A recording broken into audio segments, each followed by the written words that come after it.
ओम सजात्म स्वरूप परम गुरु शुद्ध चैतन्य स्वामी ने नमः। उपदेश शुद्ध सार जी में वेद ज्ञान के द्वारा ज्ञान की शुद्धि का क्या प्रयोजन है, इसके ऊपर गाथा 80 में बता रहे हैं कि जो भेद विज्ञान को नहीं जानते, अर्थात अपने हित अहित सत्य असत्य का विवेक उन्हें नहीं हो पाता और ज्ञान स्वरूप को सही तरह से नहीं पहचानने की वजह से झूठे मिथ्यावादी वचन कहने में आते हैं। लोगों को रंजायमान करने के लिए व्यर्थ वार्तालाप करना और यही वास्तविक संसार में भ्रमण कराने वाले कर्म बंध का बीज बोना है। इसलिए सम्यक दृष्टि जीव विवेकवान होता है। विवेकवान अर्थात भेद विज्ञानी। यहाँ बाहर विनय विवेक की बात नहीं कह रहे हैं। बुद्धिमानी वह है वह जो पर को पर और स्व को स्व जाने माने और उसका यथार्थ निर्णय करे, श्रद्धान करे, वह बुद्धिमानी है और वही सच्चा विवेकवान है। ऐसा विवेकवान जीव निरंतर भेद विज्ञान का अभ्यास करता रहता है और वह अपना स्वार्थ अर्थात स्व का अर्थ, अपने स्वरूप स्वभाव को, मोक्ष मार्ग को साधने के लिए अन्याय रूप मिथ्या प्रवृत्ति नहीं करता। मिथ्या रूप परिणमित होना, इसका अर्थ स्वयं के साथ सबसे बड़ा अन्याय करना। झूठ बोलकर दूसरों को तो नहीं ठगता, लेकिन अपने आप को शरीर मानकर, देहधारी मानकर, पर रूप मानकर अपने आप को भी नहीं ठगता और न लोगों के मन प्रसन्न करने को 4 प्रकार की विकथा में अपना समय नष्ट करता है। मात्र बाहर के क्रियाकलापों की कल्पनाओं में लोगों को नहीं भटकाता। धर्म के नाम पर भी मात्र जो क्रिया को आधार बनाकर धर्म मान रहे हैं, ऐसे जीवों को विशेष सावधान रहने की जरूरत है। व्यवहार निश्चय दोनों को यथार्थ रूप से समझना है। न निश्चयाभासी होना है, न व्यवहाराभासी होना है, न उभयाभासी होना है। पंडित टोडरमल जी का मोक्ष मार्ग प्रकाशक बराबर समझे कि जहाँ आत्मा में राग की गंध भी नहीं, जो मूल दुख के कारण है, जहाँ अनादि से जीव उलझा हुआ है, उस उलझन से हमें बचना है। इसलिए ज्ञान की शुद्धि का उपाय सम्यक्त्व की शुद्धि एकमात्र विमल स्वभाव के प्रकट होने पर खेती है। इसके अलावा दूसरा कोई उपाय नहीं है। गाथा 81 से 83 में बता रहे हैं कि विमल स्वभाव के प्रकट होने पर राग द्वेषादि भाव विकारी पर्याय दिखाई ही नहीं देगी। पर्याय अनेक प्रकार की होती है और अपने ज्ञान स्वभाव में रहने से, उसका आश्रय लेने से, ज्ञायक भाव का आश्रय लेने से सारी पर्याय विलय को प्राप्त हो जाती है। अर्थात जब उस पर्याय ने कहा कि यह अखंड अभेद त्रिकाली ध्रुव तत्व चैतन्य स्वभावी भगवान आत्मा वही मैं, ये मैं कह के जो वहाँ स्थिर हुआ, दृष्टि अपने स्वरूप और स्वभाव की तरफ हुई, तो वह पर्याय शुद्ध हुई, ऐसा कहा जाता है। और उस पर्याय में उस जीव ने अपनी आत्मा का अनुभव किया। यह एक समय अभी हमारे पकड़ में नहीं आएगा। इसलिए अनुभूति हुई नहीं हुई इसमें न अटके। बहुत बार हो जाती है और हम स्वीकार नहीं कर पाते हैं। इसलिए अज्ञान दृष्टि मिथ्या मान्यता में मत उलझो, विकारी भावों को मत देखो। यह अज्ञान में विकारी पर्यायी भाव तो सब विलय को प्राप्त होने वाले हैं, क्षणभंगुर है, नश्वर है, विनाशी है, एक समय जितने मात्र है। और अपना ज्ञान स्वभाव, मेरा ज्ञान स्वभाव जो अविनाशी अनादि अनंत जैसा का तैसा शुद्ध बुद्ध चैतन्य घन स्वयं ज्योति सुखधाम, ऐसा मेरा स्वभाव, ऐसा मैं, ऐसे अपने ज्ञान स्वभाव को पर्याय में निरंतर प्रकट करो। शुद्ध निश्चय से तो अखंड प्रकट है, परंतु पर्याय में वह अप्रकट है अभी। इसलिए जब तक अपने विमल स्वभाव का आलंबन नहीं लोगे, द्रव्य दृष्टि नहीं करोगे, पर्याय दृष्टि ही रखोगे, तो वहां तक नहीं पहुंच पाओगे। इसलिए निरंतर पर्याय दृष्टि को छोड़कर द्रव्य दृष्टि में निरंतर अपने उपयोग को लगाने का प्रयास और पुरुषार्थ करना, यही तो सच्ची साधना है। और साधना भी क्या है? और कोई साधना नहीं है, सर्वोत्कृष्ट साधना। और इसके लिए जो भी साधन आपको योग्य लगे,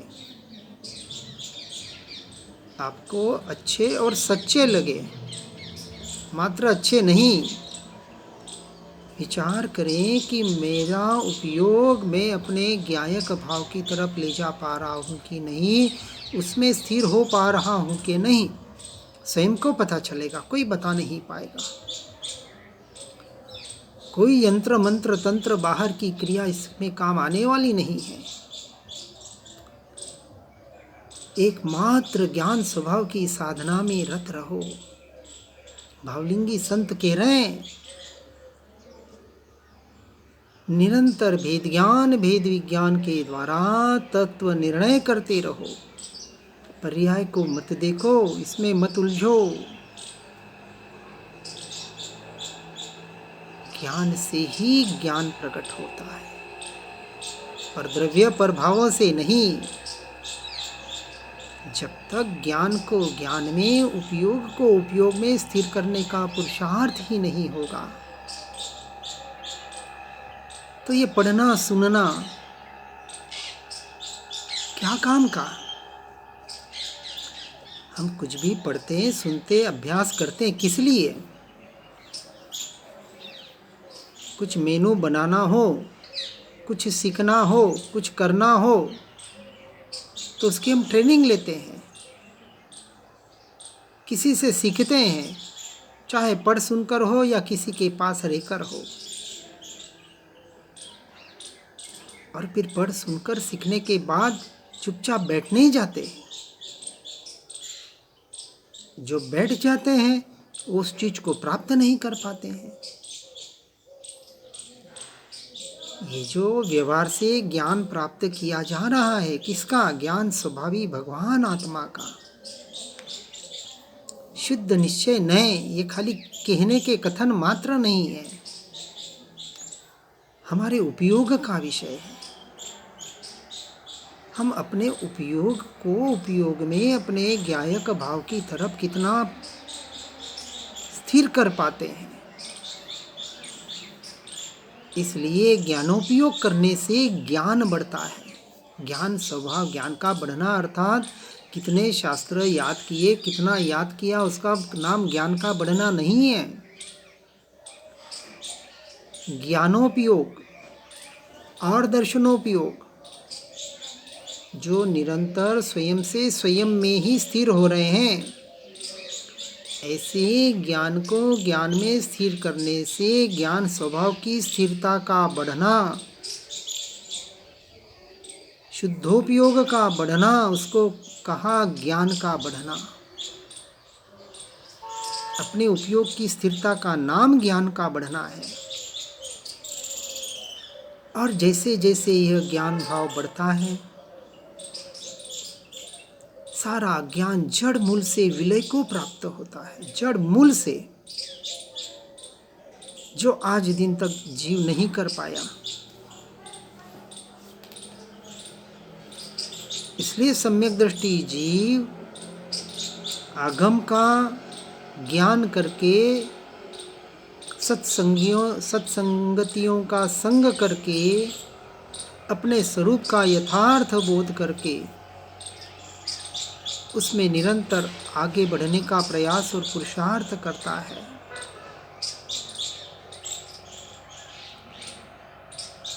इसलिए ज्ञान की शुद्धि होने से स्वभाव दृष्टि रहती है।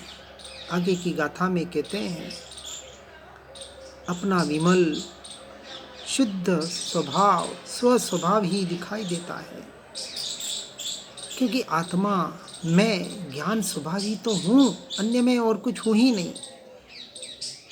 ये जब तक निर्णय दृढ़ नहीं होगा और जो अपने शुद्ध स्वभाव को नहीं देख पाएगा, स्वस्वभाव की अनुभूति नहीं कर पाएगा और पर्याय में ही ससंचित लिप्त रहेगा, वह कभी मोक्ष का अधिकारी नहीं बन सकता। ज्ञानोपयोग से ज्ञान में निर्मलता आती है और ज्ञान का प्रकाश वृद्धिगत होता है,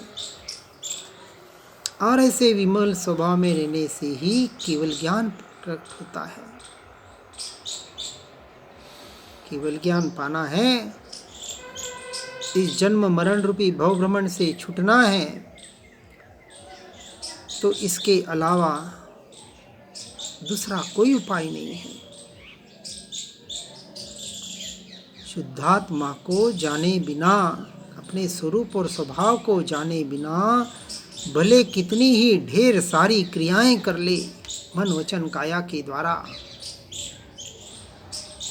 व्रत जप तप ध्यान कुछ भी कर ले,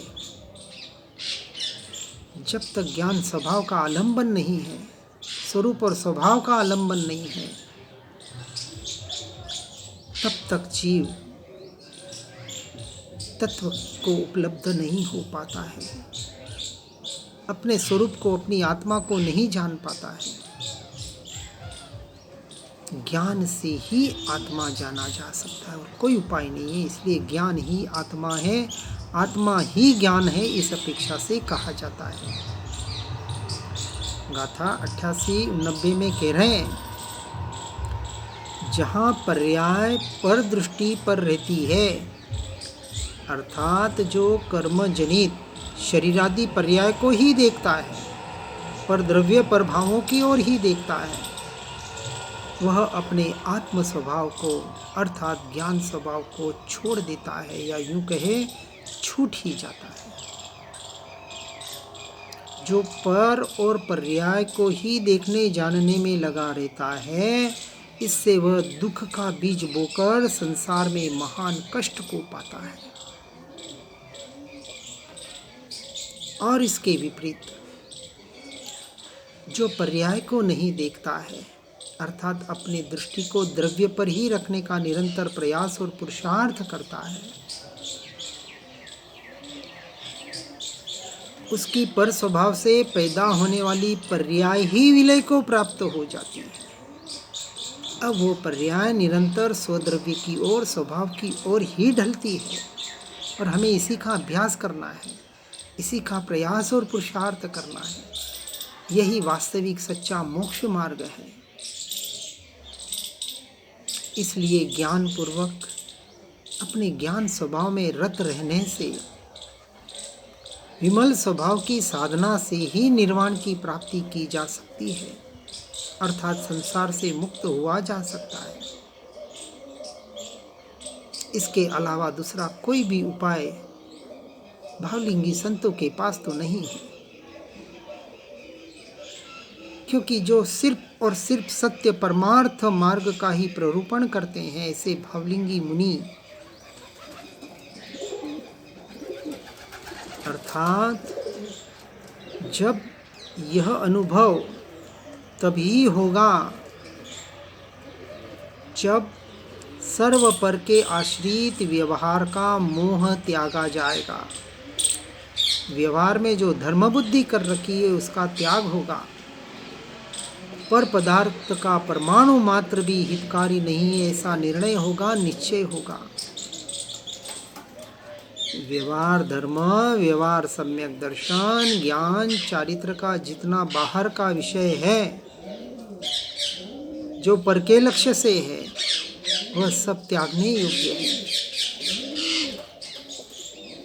सम्यक दृष्टि चाहे गृहस्थ हो या साधु हो, केवल अपने शुद्ध आत्मा को ही इष्ट और हितकारी जानता है, मानता है, और शेष सर्व को त्यागने योग्य परिग्रह जानता है।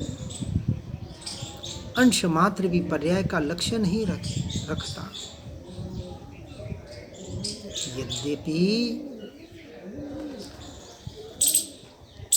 उसके परिस्थिति के अनुसार, गुणस्थानक के अनुसार, या यूं कहें उसकी अवस्था के अनुसार मन में शुभ योग आते हैं। उसके लिए ज्ञान की निर्मलता के लिए 7 तत्वों का विचार, जिनवाणी का पठन मनन, व्रत, महाव्रत आदि का व्यवहार से जब तक बने, जितना बने उतना पालन करने का प्रयास करता है, तप आदि करता है। परंतु इन सब कार्यों को, व्यवहार को हेय मानकर करता है, हे बुद्धि से। उसमें धर्म नहीं मान रहा है। जिस साधन से साध्य तक पहुंचा जा सके, ऐसे साधन को उपादेय मानकर सर्वचेतन, अचेतन व मिश्र परिग्रह को, अर्थात परद्रव्य, पर भावों को, पर जीवों के परिणामों को त्यागने योग्य ही समझता है। मैं किसी को सुधार सकता हूँ, कोई मुझे सुधार सकता है, यह मान्यता निकल जाती है। मैं किसी को सुखी दुखी, भला बुरा कर सकता हूँ, या कोई मेरा भला बुरा, सुखी दुखी कर सकता है, ये मान्यताएं निकल जाती है। और इस मान्यता के आधार पर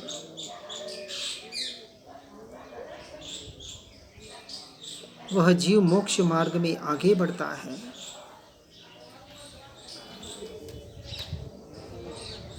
इसलिए व्यवहार से चलने वाला कभी मोक्ष मार्गी नहीं हो सकता। इसलिए ज्ञानी जन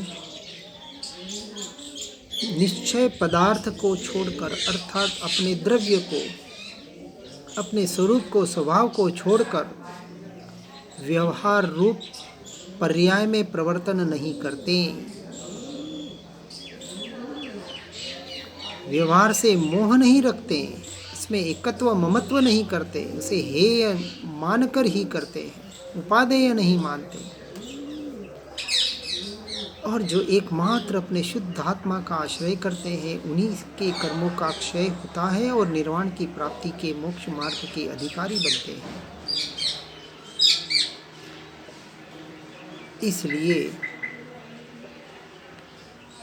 राग से बचने का विशेष उपदेश दिया जाता है। अब दूसरा राग जो मोहांध अधिकार बताया गया जा रहा है।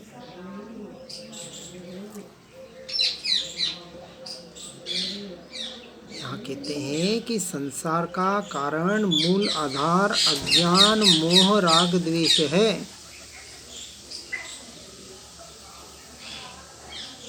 और यह अपने स्वरूप का विस्मरण और विभाव रूप परिणमन करवाता है।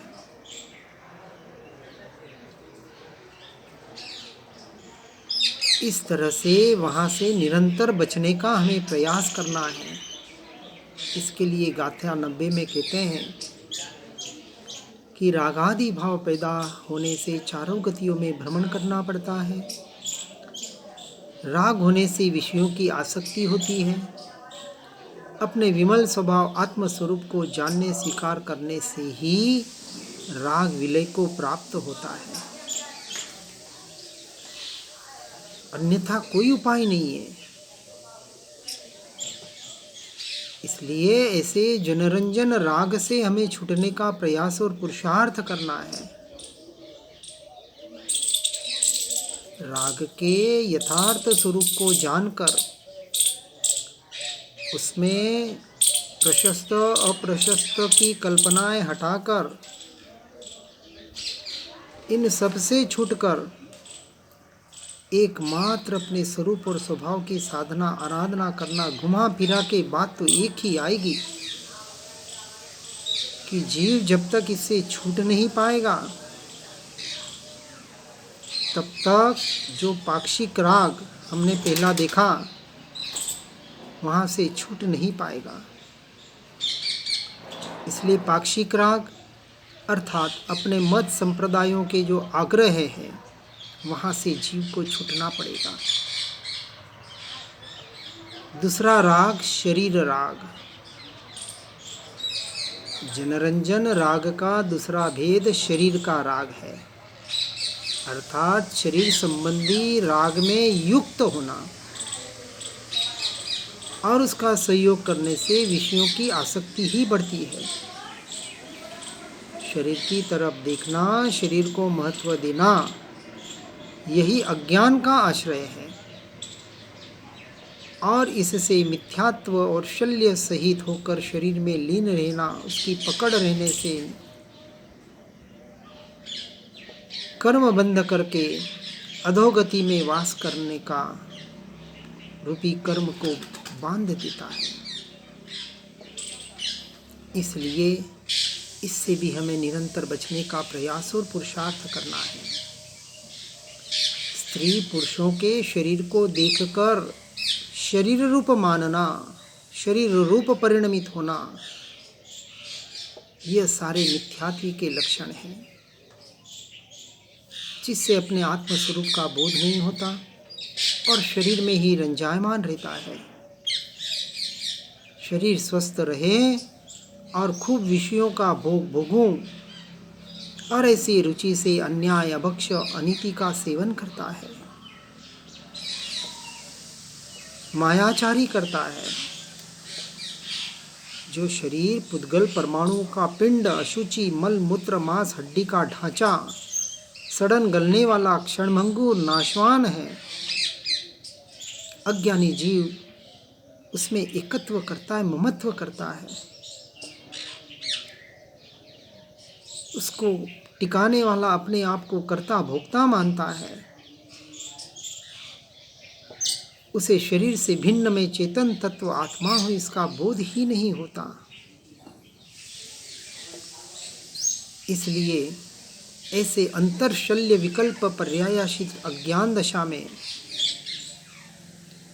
इन उद्यागत क्रियाओं में, उद्यागत भावों में एकत्व करके अपने हित अहित को भूलकर वास्तविक भविष्य को भूल जाता है। इस भविष्य की तो चिंता कर रहा है, लेकिन आने वाले भवों में क्या होगा किसने देखा,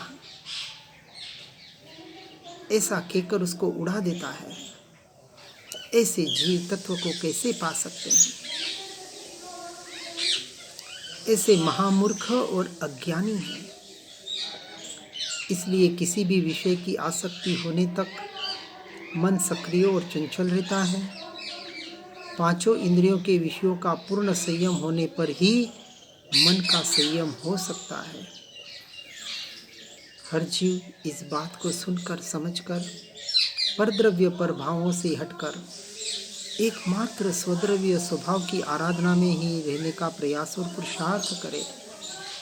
इसी भावना के साथ ओम नमः सिद्धम।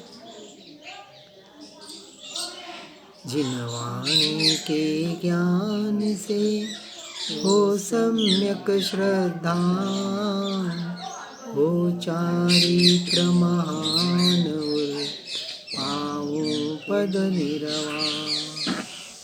निज निधि निज में बताई, यह अनंत उपकार है। इसके लिए जिन वाणी माँ है, वन्दे नाशतवारे